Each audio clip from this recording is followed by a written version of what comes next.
Welcome back. It's Diamond K in the morning on the all new radioonfire.com. Here on the show, we deliver the biggest political and news stories of the day with interviews and original reporting from across the country.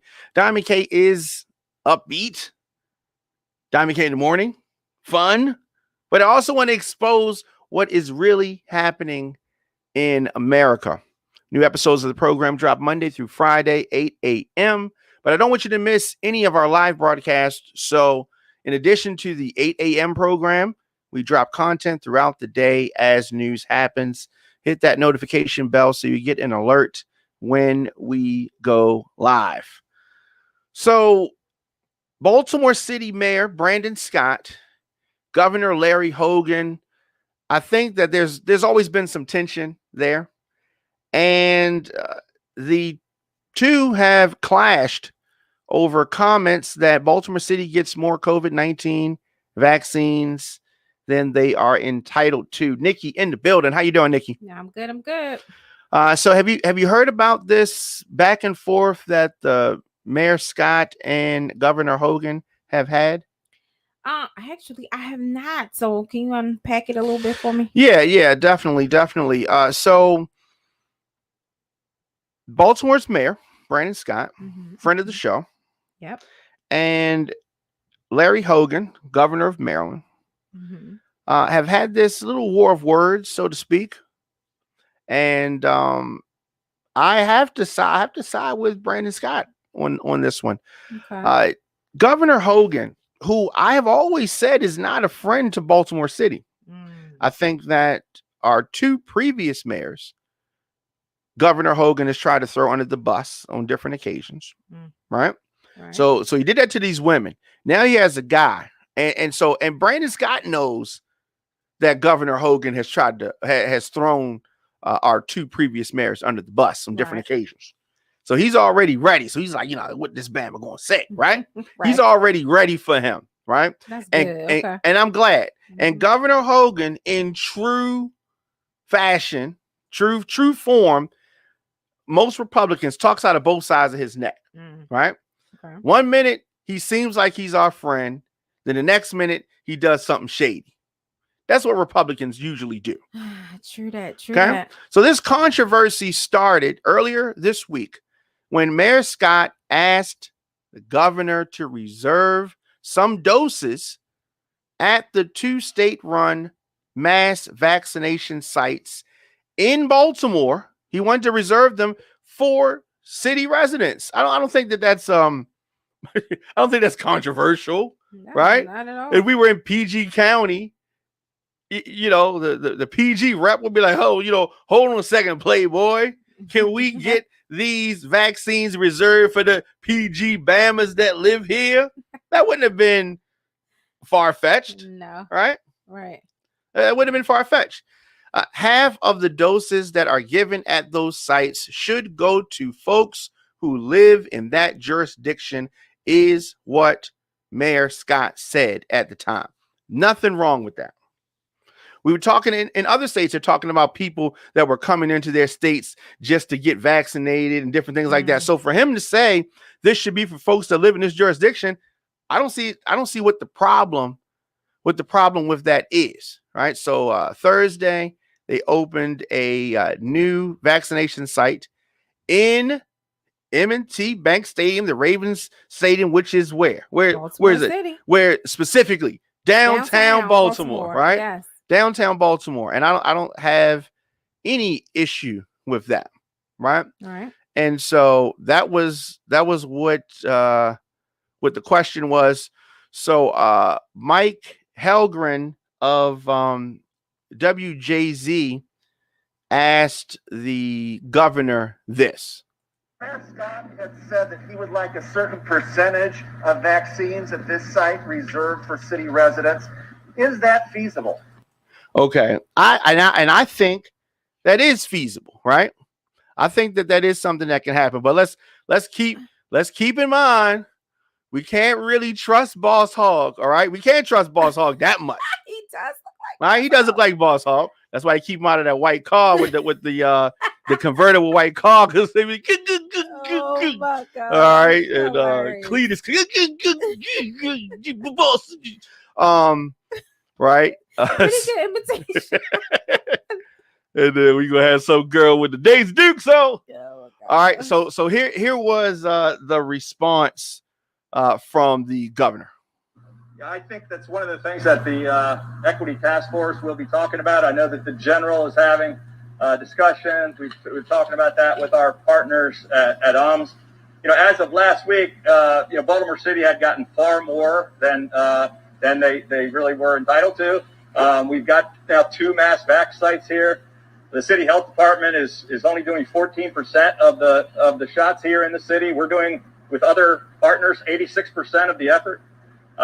We have the vaccines here. We just got to get more people in these communities the vaccine, which is why we're going out into the community this weekend. The general, lieutenant governor will be out at churches in Baltimore City, and we're all focused on this equity issue. But Baltimore City, we've been doing everything we possibly can to help them. Our partners are trying to help them, and we'll continue to do so. All right. Yeah. See, I really don't like. So it's a fine line. You just feel like at any moment he's going to say something crazy. You know what I mean? Yeah, it wasn't like a help them. Like help it them. was like a them and a who's them? Them and a us. Like who's them? Right. I don't like that. I don't like the tone of that at all. Yeah. I agree with you. Yeah, I don't like it either. And I'm very glad that Mayor Scott is calling Boss Hogg out on his words. He ain't gonna be around that much longer. Term's almost up, right? Yeah, but what made that reporter ask that question anyway? He's saying because that's something that Brandon Scott said earlier in the week. Okay. So he was trying to spark some stuff up, and he did that. That was he did that. And that's what he's supposed to do. He's supposed to ask questions. And Governor Hogan is a skilled politician, and he could have ducked and dodged that if he so chose to. When he wants to be, and I guess I just felt like at one moment it's like them. Baltimore City is just a code for Black people, and I don't. We're going to churches. We're going to churches. We're going to sub shops and liquor stores. I mean, you might as well. You might as well said all that, right? But he continued. Here's what he said today. The mayor made several comments for like a solid week about Baltimore City wasn't getting enough vaccines, and that was just false. He apparently doesn't have the information. Baltimore City did get far more than their allocation would be based on population. They got more than all the states, all the counties that are much bigger. So I think Baltimore City is the 5th largest population, and they got the #1 amount of vaccines. So it was just false factually. All right. So that's his response. I don't think that the relationship is going to get any better. No, doesn't seem like it. Yeah. But in addition to getting backlash from the mayor, the governor's entitled quote unquote comment drew backlash from a number of current and former city leaders. I just did entitled to. I don't like that. Yeah. I don't like that. The state did reserve some doses for Prince George's County residents at the mass vaccination sites at Six Flags. And slightly more than 7% of our Marylanders have been vaccinated as of today. So here's the thing. You open up a vaccination site in Baltimore City to vaccinate the people in Baltimore City. True? Right. And it's in a huge place. So I don't even understand. I don't understand. I'm so lost because I don't understand why you would use that huge facility in Baltimore City. If it's not for Baltimore City. If it's not for Baltimore City. Yeah. So that is just I don't like the way that he handled that, talking about Governor Hogan. And it just doesn't make sense. The folks that live in Baltimore City are not going to go to PG County to get their vaccines if that's what they want to get vaccines. And I don't even want a vaccine right now. But I'm just saying the folks that do want the vaccine, because I know plenty of people that do want the vaccine. But those residents are not going to go, nor should they go to Baltimore County or PG County to get it. So let me get this straight. So they opened up. So M&T Bank Stadium is there for vaccinations. People can go get vaccinations there that are in 1A, 1B, or 1C category. Yes, right. But don't live in Baltimore City. They can live anywhere. Yeah, well, that is something that that's what I'm like. they're making this up as they go along. Okay, Okay, so they're making this up as they go along. Baltimore City Councilman Dorsey called Governor Hogan a lying, racist scumbag. Wow. Okay, that's easy. That's okay, aggressive. that was Ryan Dorsey, Baltimore City Councilman. And of course, we talked about Mayor Brandon Scott taking exception to Governor Hogan's claim on the vaccine supply. Hogan's approach is just wrong. It's just wrong. I mean, when I think about Hogan, what makes me super angry is the way he handled the red line. Do you remember the red line? Yes. Right? They were doing all of this construction, trying to bring folks back to live in Baltimore City to work, downtown in different parts. And they wanted this transportation system that was going to go straight on Evanston Avenue and some other places. And he canceled that coming in. I never forgave him for that. Okay. And he reallocated funds for, he's a PG County guy. He's wherever he's from, it's not Baltimore City. And he looks to steal money from Baltimore City. He looks down on Baltimore City. And this is just another example of that. It's another example of that. Sure not hiding it well. Huh? He's sure not hiding it. No. He used to hide it under his hair, and now his hair is gone, so he has nowhere to hide his contempt for Baltimore City. Wow. Yeah, it's clear that he has it.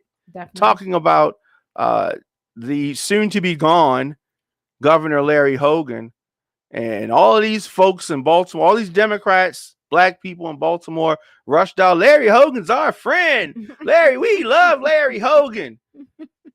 Yeah, Larry Hogan doesn't love you, right? Larry Hogan can't come to the barbecue. Not at all. All right, he'd send his lieutenant governor, and I don't, he is Black, but his barbecue card, admission card is under review. So I'll let you know about the lieutenant governor. Diamond K in the morning on the all new radioonfire.com. We are also available in the WRF radio app. Simply download WRF radio in your app store. Leave me a comment. You can scroll your timeline, attend a Zoom meeting on mute, or do some online shopping and listen to Diamond K in the morning. Thanks as always, Nikki. Do you shout out your social media? Sometimes Nikki S. At Nikki S617 on Instagram. Okay. Be clear. I am at the Diamond K Show at Radio on Fire. And we'll be back on Monday. Or as news breaks, you may see us pop up in your feed. You can always support Diamond K in the morning via Cash App, $ DJ Diamond K, or PayPal, DJDiamondK@gmail.com, and visit radioonfire.com.